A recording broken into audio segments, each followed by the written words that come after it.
Okay. Oh, recording. Okay. So today we're going to discuss Dr. Holowchak's opinion on how to write history. What would you say are the most important components or component of writing history accurately? Well, I'd rather start with, first off, you have to have an idea. Okay. And I go back to Ernest Hemingway, who said, if you want to write, books, you have to live first. So you have to have a base of knowledge. You have to have some experience in life. Okay. I illustrate that when I taught philosophy. Sometimes I would ask my students to keep a journal. And I said, what I want you to do is use the last 7, 10, 5 minutes of the class to write your thoughts about what just happened in class in the journal, so you can reflect on them before you get on your cell phone and do your own whatever you do on cell phones. and I said, well, you can take it home and you can write, in addition to reacting to what went on in class, you can write anything you want to write it. And every once in a while I'd get a student that would say, Dr. Holowchak, you got to read my journal, because you're gonna read in it stuff that's going to blow your mind. And invariably, I would look through the journal and read through it. And it was just like every other journal. Literally, just the radical thoughts that this person had were the same radical thoughts that another person had and everybody else had at that time. It's not to diminish, what was going on in the young person's head. It's just saying, when you're a young person, you're a young person, and some of the ideas you have, which you think are radical, are not very radical in the least. So Right. the idea, following Hemingway, you have to live first. So the Okay. first thing is you have to have some experience, and you have to have something to say. You know what I mean by having something to say. A Um, friend of mine was talking about writing a book on the American Revolution, and he was talking about what he considered to be a gap. And he said, from this episode to this episode, historians sort of like jump ahead. They jump from one, as if the one episode led naturally. He said, from my own experiences, is that you go from this episode A to this other episode C. There's so much happened in between, and I'd like to tell the story about that. right. Right. And that's what I mean. There needs to be some reason to write the book. Right. If someone just says, well, you write a book on history because, I'd like a book on history, that's really not very interesting. Right. What are you doing that other people haven't done? Right. Okay. So being original in Yeah. your thoughts. Yeah, we talked about ideas before. You have to have something Right. original. It's just, what do we talk about Jefferson's, this whole notion of Evans' invention, the bucket system and so forth. And Jefferson says, well, if the sole claim to originality is that he's using leather straps, it's not really a new invention. And the idea here, same thing with writing a book. If someone said when Jefferson went to France, I make one minor adjustment. I'm writing a biography, and in the biography, I make one minor adjustment that no one else has ever made about a correction to what other people have said. It's interesting, but it's not motivation for writing a biography on Jefferson. Right. Okay. Yeah, yeah, I can see that. So when you're thinking about writing a book, how important is the research that goes into the book? Well, for me, it's a little different because I write what I call analytic history, which means, of course, I have to do my share of research. You have to, when you write a book on Jefferson, you have to. I'm writing a book on Jefferson Native Americans right now, and I finished a rough draft. You have to go to roughly everything that was ever written about Jefferson Native Americans. So there are 2 books that were written on Jefferson Native Americans. You have to have those books and comb them. Anthony F.C. Wallace and another book whose author can't. Then, you go to the secondary literature and see if there are any essays written. You need to read all that. Then you go to all the biographies on Jefferson and see what Dumas Malone or Merrill Peterson or another author says about Jefferson Indians, if they say anything substantial. So you have to have a library available. You have to do all the research, right? Now, in my case, since I'm doing a lot of analytic history, that's important, but I'm also looking at the secondary literature and seeing if they get things wrong and correcting it. or I'm looking at what Thomas Jefferson wrote and seeing if, if there's a different way of understanding what he said that people don't get, right? For example, we talked about in one of our one word 5 questions, Jefferson's Query 18, where he talks about the abomination of slavery. And I noticed something no one else had noticed, that Jefferson doesn't use white and black. He's not talking about black slaves and white slave owners. He's talking about slave owners and slaves.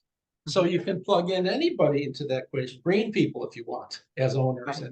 and purple people as slaves. It's not an issue of race for him. It's an issue of yielding power coercively and being the subject unfairly of that power, where you don't have, you can't live your own life. So there again, you have to have something to say. You have to have some, I have sometimes often analytic insights. Another example is I wrote a book on Jefferson and morality, where I think the people who write, oftentimes historians don't study morality. They oftentimes don't think much of it. Well, I've taught morality for over 30 years, and so some of the historically important people. Then you go to the stuff Jefferson read, and you read the great moralists that he read, right? Cicero, Plato, Aristotle, Bolingbroke, Lord Keynes, and other people, Adam Smith, right? And, the stuff that he read, and he read it because he's recommending this, and you have to sort of see all this and how it relates to everything Jefferson writes on morality. I came up with a book on that. No one's done a full-length book on Jefferson's moral sense theory and what he thought of morality. So hopefully that's a valuable, and as I told you before, what I like about a lot of stuff that I've written early on is I haven't changed my mind on these things. That's sort of a nice thing. Yeah, that is. Well, this leads me to my next question.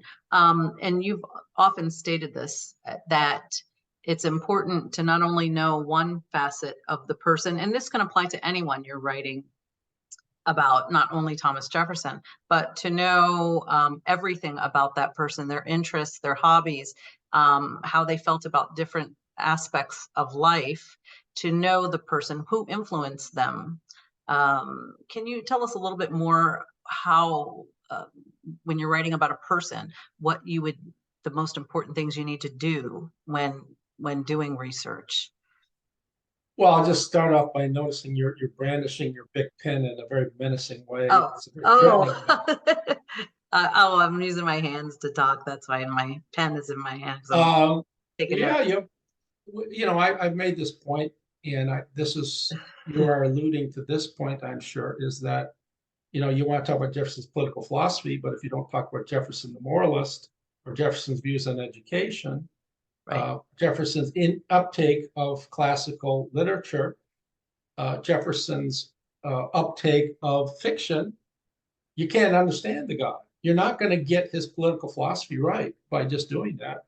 By just saying it, Hamilton said this, Jefferson said that, we pick out certain letters. You're not going to understand why he came up with a certain structure. And you're not going to understand, for example, that Jefferson was fundamentally, axially, a moralist. Okay. Everything he did politically was for the sake of human happiness, human thriving. Oh, sorry about that. That's my work email. Which leads me, you're writing a book on Ukraine, correct? That's done. Yeah, I'm just waiting for someone to say it's a pretty good book. I'll publish it. And you had to do some research now on, did you say you did research on Stalin? And oh, I had to read a number of, I'm not reading so many books on Stalin, but the most, Simon Sebag, Montefiore, and other people who are the most prominent scholars on Joseph Stalin. So it's called Stalin in the Ukraine, 1928, 1933. So I had to come to study Joseph Stalin, especially to understand why Soviet Russia was and then you have to understand the Russian Revolution, the Russian Civil War, and all things. So you have to, it takes you into a whole new area of research, whether like it or not. If you're not going to study all this stuff, don't write the book. Right. I'm doing a book on Jefferson and Native Americans, and again, analytically, I'm just going through what everything has to say about the nature of Indians, part one, then the culture and customs of Indians in part two, Then in the third part, I look on Jefferson's Native American policy and how that policy was shaped by the policy of George Washington and Henry Knox, right, Secretary of War at the time. And you have to learn about Native, I don't want to group Native Americans all together because there's so many different nations. There are hundreds and hundreds of different nations. And Jefferson knew that. So writing a book like Jefferson in Native Americans is really kind of misleading in the title because, as the United States found out, trying to have one policy to all North American Indians failed because they're not culturally identical, right? Just thinking about writing a book on all Americans. Well, Southeastern Americans are different, Southwestern Americans, and in Boston is talk like that. And, people have different cultures and habits. Right. And Texans think that everything they do is better and correct, that they're infallible. Right. And they're probably right. I used to live in Texas for a couple of years. I love Texas, but I'm picking on it. But there are regional variations in not only in climate, but culture and habits and things. And, hard to write a book about American culture without going into all these variations. Right. Yeah, I find that so important. And I think what we've seen with especially Thomas Jefferson and what I've seen in other historical essays when I was in graduate school, people just cherry pick details off of the top and not really do research into the causes. And I'll use an example. Today we were talking about World War II and a boat that came from Europe full of Jewish people, and Cuba turned them away and we turned them away. And my student asked, why would we do that? And I said, you have to remember, this was only a few years after the Great Depression ended. People were still recovering from the Depression. They were still rationing items. And so the idea of now bringing more people in when they were already had that fear of scarcity. And so that helped her to understand, not that it was right. I'm not saying it was right, but what I'm saying is understanding the mindset of that time. And I think that's so important. Context, right? And I think that's so important, especially when writing about Jefferson. We have to remember that they were doing what the founding fathers were doing, what they thought was best at that time with the information they had for that time in our history. I mean, that's the problem with today's history, is that, like I said, we do history from above, where we start with certain concepts and then we shape our narratives, our accounts of what happened around those concepts, because these concepts are important to us today. We just assume they were important for people back then, or they had their origins. Today's racism, Connor Cruz O'Brien says Jefferson was ideologically the founder of the Ku Klux Klan. Is it Ku Klux or Ku Klux? I don't know. I haven't renewed my membership, just teasing. So. But I mean, I don't, what a stupid concept, idea that, it's very easy to say stuff like that. Where's your evidence? Right. It's just a matter, we have social problems today, and we want to be able to blame them conveniently on other people. Right. And it's really cool when we can do it, blame it on a person who has for decades been construed to have impeccable integrity. And that leads to a question you have yet to ask, but integrity is so important in history. Honesty, transparency, is being able to argue for things and not to cherry pick, say, here's my conclusion, Jefferson was a racist, and then I'm going to look for evidence and ignore stuff that doesn't bode well for my thesis. And then that's, I have found that too in reading, to say, Jefferson's a racist because he had slaves. But what people have overlooked is that he did have fear of freeing the slaves. What would they do? Number one, what would they do how would they support themselves? Number two, would it be safe? Or would they run the risk of being murdered or hurt by people who didn't want them to be free? So There was a lot, there were a And lot of things one of Sally's brothers, one who was a chef, James Hemings, was committed suicide. So when he no one was, talks about that, by the way. No one talks. He was a culinary chef, went to France with Jefferson, and he bought his freedom. Had alcohol problems from everything we can ascertain, and he killed himself. Now, how did that sit with Jefferson? Why don't people talk about that? That Jefferson might have been blown away by that. And you start thinking, well, you just can't free any slave. You have to make sure that there's a good chance of that person succeeding. right, right, right, or they're right, exactly. And so those are the things that I find that's missing in present day history are those details are very important. Not just the surface story. Those details. Those details, How many millions of times have I told you history is about the details, is about yes, minutiae. It's yes, getting your fingers dirty in the details. It's about working from up, right? right, The view from the ground up, history from below, yeah, right? You start with, you can start with a thesis if you want. And, I can start with the thesis Jefferson's a racist if I want. But then I have to work with all the evidence that has a bearing. And if that evidence suggests, well, wait a minute, this is a modernist conception. I'm really a presentist. So, get that okay. out. There he is. I don't know how to edit it out, but that's okay. It was just a little bit. It was what, Okay. a minute? We'll be fine. Where were we? We were talking about the details, how important the details Yeah, are yeah. in And history. the details are all of history as far as I'm concerned. It's just they're inconvenient. It's not fun ever to get your fingers like when you're gardening, right? Imagine trying to be a gardener who works standing up without bending over and getting your fingers dirty. The great farmers are the ones that can pick up the soil and taste it and understand, oh, I can grow this and this and this soil. I can Right, tell by touching it, by feeling it, by seeing it. And it is the same way with writing good history. You have to get your fingers dirty in the soil, right, in the details. right, right. That's so important. And that's why primary sources are very important. Yeah. Um, yeah, I mean, right. And that I consists, get condemned quite a bit from using oftentimes fairly lengthy quotes from Jefferson, and even all historians are about, well, you don't need to use, you write a narrative and you eschew quotes. Well, I say for a couple of reasons why I don't do that. Well, a few reasons. One is Jefferson's a brilliant writer and he never bores with his pen. He might bore you, he doesn't bore me. And he doesn't secondly, bore me. when I make points, a lot of people will read um, and interpret a passage in one way. And if you read it within the context, there's no way you can interpret it that Right, way, right? Go back to query 18.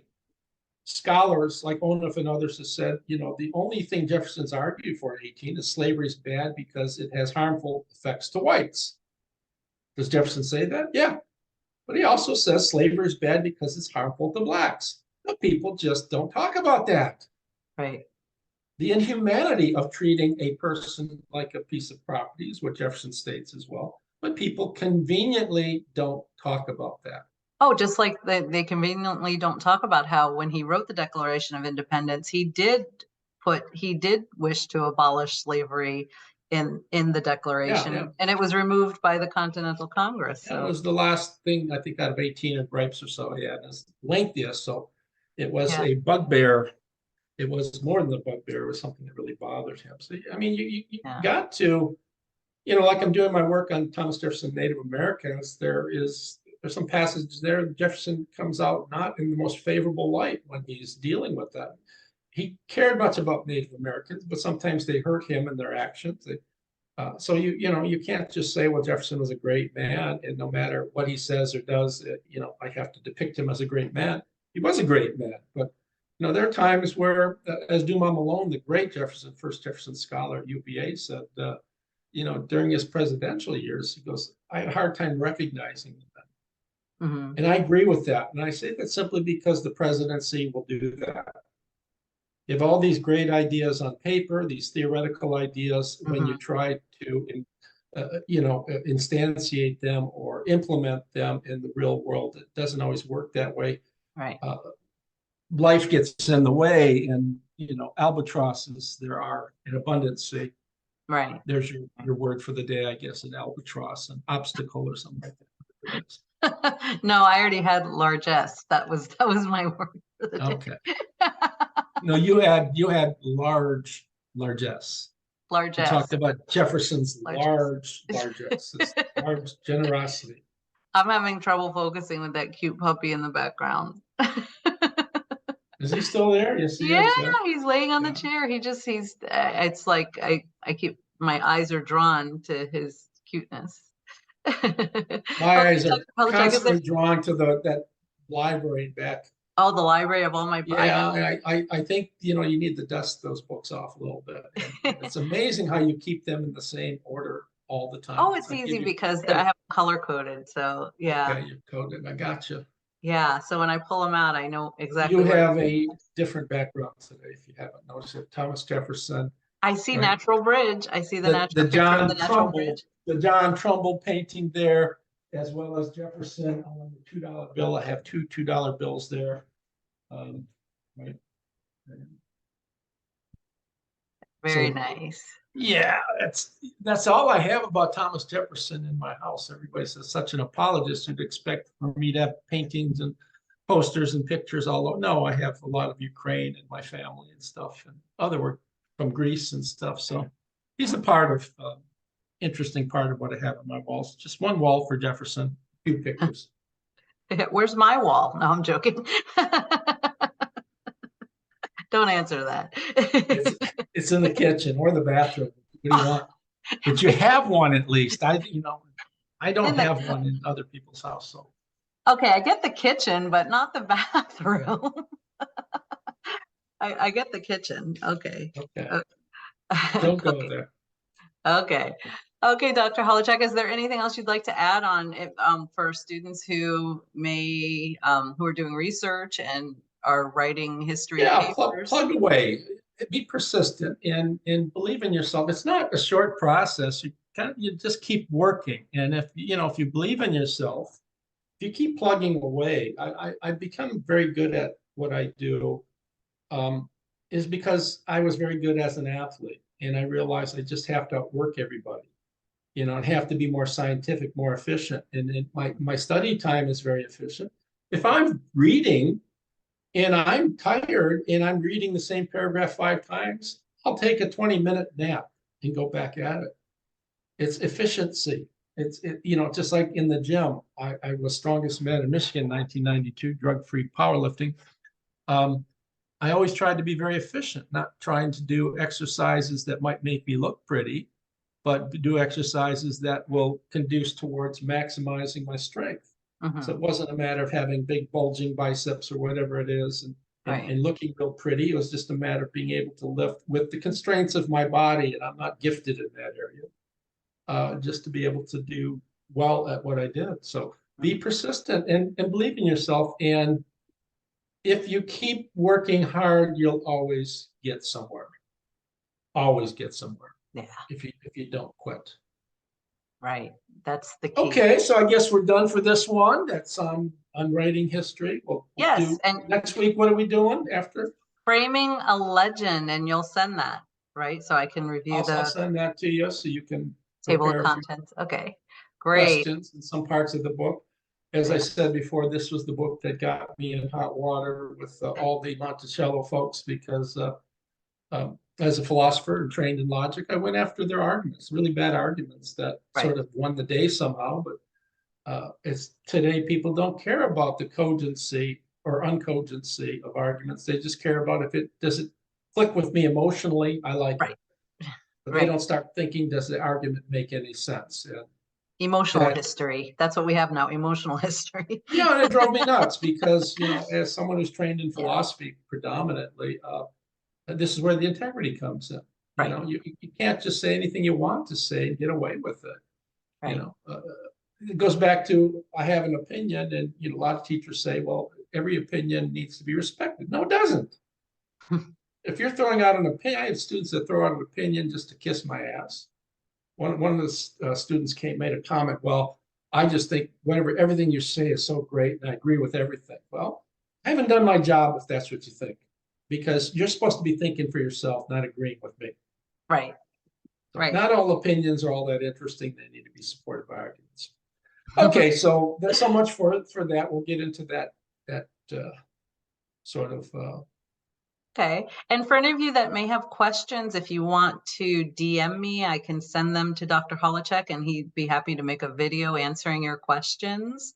Yeah, I'll do that. You can DM, whatever that means, DV. Oh, that's direct message on Twitter. We're live on Twitter Spaces, so if anyone that hears we the can just call recording, that the DM of DV or DV's DM, DV's. Demilitarized Zone, DMZ or something. I Whatever. want a militarized zone. That's what I Yes, want. you would. I'm sure you would.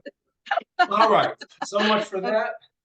Okay. Oh, I think Jeffy's sleeping. Oh, hi, Jeffy. Bye, No, Jeffy. he's got his eyes open. He's never going to sleep while the show's going on. Oh. All right, my dear, you have a good day. I've got too. some stuff to do, and we'll do this again next week. Okay. Thank you, Dr. Holowchak. Bye. Thank you for having me. Bye-bye.